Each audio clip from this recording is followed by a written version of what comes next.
ဒီအပေါင်းလေးနဲ့တဲလေးပြရမှာခင်ဗျားတို့တော်တော်ခက်ခဲနေလားဟာလားဟမ်ဘာလဲ K1 ဖြစ်မှာတော့ဆယ်လီဖြစ်မှာတော့အားပေးတာမျိုးစကေးကြီးမှာအားပေးတာလို့ကြ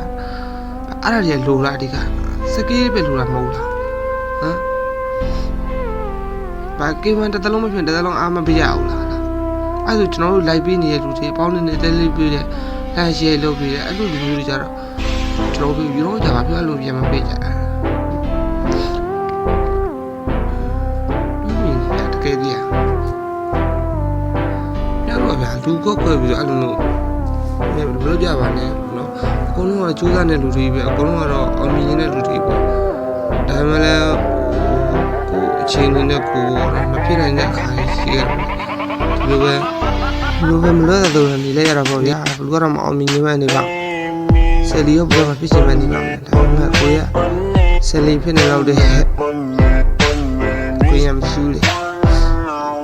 ဗီဒီယိုတော့ကျွန်တော်လိုက်ကဆယ်လီငါရောက်နေစတော့ရတော့စားဘလို့ဆယ်လီတော့ပြမှာတော့အဲ့ဒါမှအားပေးတယ်ဆိုတော့